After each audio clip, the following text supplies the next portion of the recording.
Top say fuck these all in the industry. Bitch be clicking up and thinking they gon' finish me. I take these to hit at you. No, I take these means to get at you. It ain't no getting at me. I send them hills to hit at you, boy. Don't say shit. Talk to Drake cross FaceTime. He wasn't feeling me. Told me that he date. Damn, getting me. Told me that he like doing but can't do.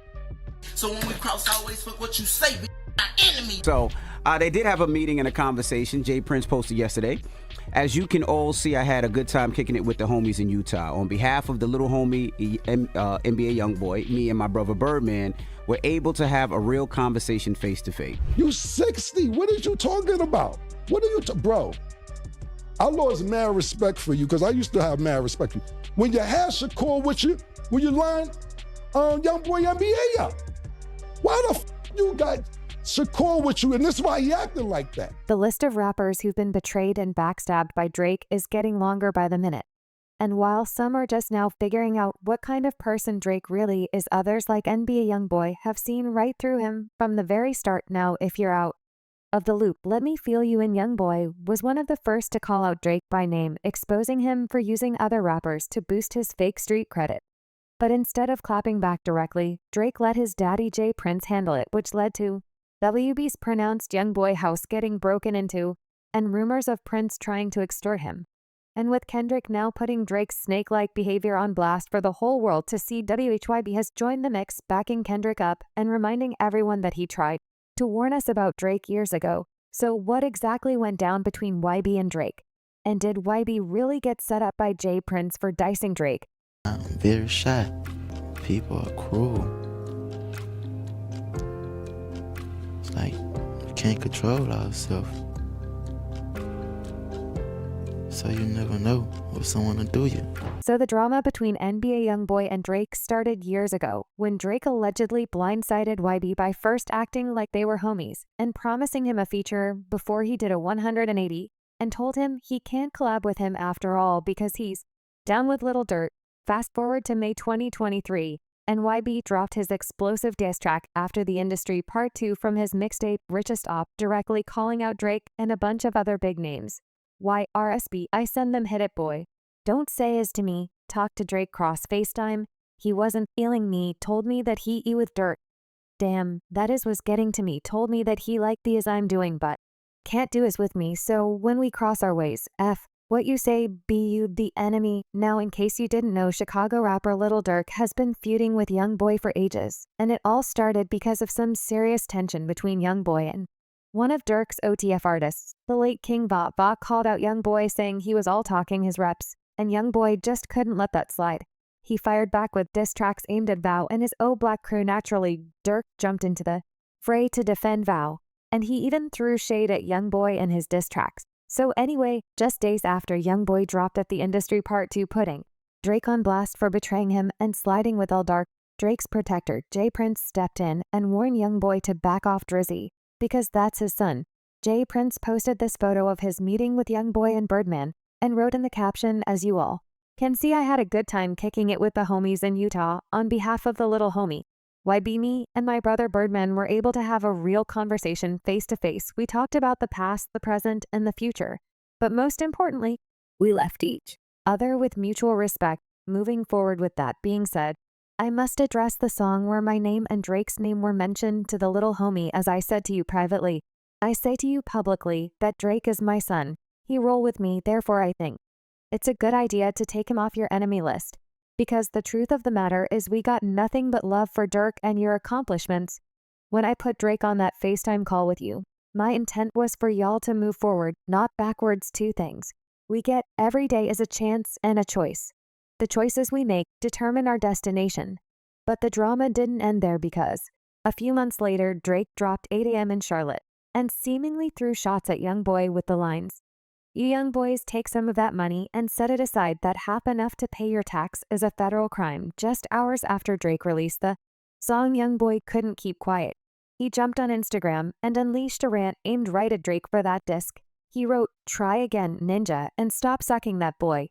You know, I'm going to cut throughout the F out record, my D ninja. You will now." Drake didn't respond to this, at least not directly. But his daddy Jay Prince once again stepped in, and word on the street is that he tried to extort YB also seemingly addressed this during an IG live and called out J Prince for basically playing goofy games at his big age. Hey, I don't want no friends. I don't want no new relationships. I don't respect none of that shit, man. If you got something for me, man, plenty of around me you could call. Man, it's plenty ways you could get in touch with me. Man, don't get on no internet and do nothing publicly. Don't do nothing dealing with no publicity, none of that saying shit. And I'm good on them keys, gangster. When you buy shit cash, two keys come with the car anyway. Mind your business. Now, the background of this was an incident in Houston where J Prince allegedly sent goons to WB's Airbnb and they took WB's chains and keys to his $350,000 Bentley. The incident happened in July 2020 when burglars shared a video online breaking into WB's home in Houston and using the keys to gain access to his luxury rides, including at least one white Bentley, a white Rolls-Royce, and a white 2020 McLaren GT. The same goons later issued a ransom of $30K for the items they took from WB's home, and many speculated this was J Prince's doing. See, J Prince hopped online to tell YB he was able to get his chains and keys back and told YB to come and get them. J Prince shared a video on Instagram claiming that he got a call from the people who burglarized WB's home, and he also showed some of the things that were stolen. While we was gone, I got a call, you know what I mean, because the little homie Youngboy place got broke into. People went in his place, disrespected different things, and I got a call about it. And the little homies that went into this place want to make that right because they understand that, you know what I mean, Youngboy family is okay with me. And as you can see, homie, to make a long story short, I got your keys to your Rolls Royce, I got your keys to your McLaren, you know, all that they took, and the homie, Shakur, what you got, homie? We got your Rolls Royce umbrellas, we got your keys, we got a bunch of other shit, so get in contact with us, bro. Get your shit back, bro. All good, waiting on you. But see, many believe that this was a blatant attempt, because had Ebe gone to meet Prince, they would probably have asked him for even more money in exchange for his things. Now, J Prince acted like he didn't know anything about the robbery, and he was just like WB's big homie. But YB saw right through that, because that's what J Prince allegedly does to all rappers that go to Houston, takes money from them, and then has them check in with him.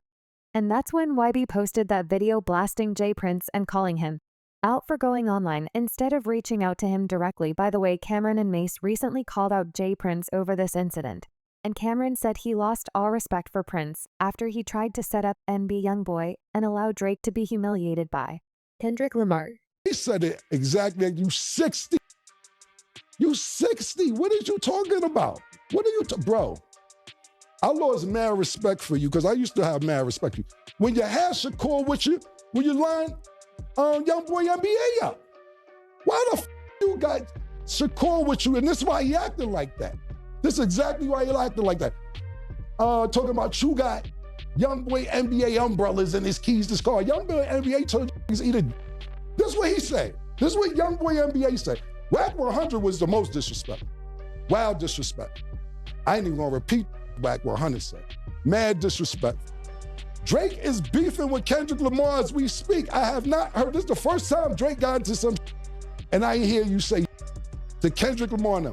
Why do you think that you could tell us what we can and cannot say, man? Control your control that. Ain't nobody gonna tell him get the strap and then we gonna sit there and be like, hey, I think we should shut up. Nah.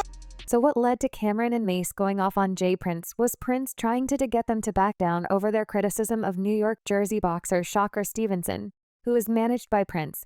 They called out Stevenson's recent world title defense against Ardem for being boring. And that's when J Prince issued a warning to Cam and Mase, telling them he will fade all Stevenson's shots and take all bits. J Prince wrote on Instagram numbers, "Don't lie, haters. Do let the haters say that he's boring. And nobody wants to watch him, sorry to tell. It's just a selected few of you haters. As you can see, there's proof that he has the #1 ratings in any fight on ESPN this year, and the top 3 ratings since 2022.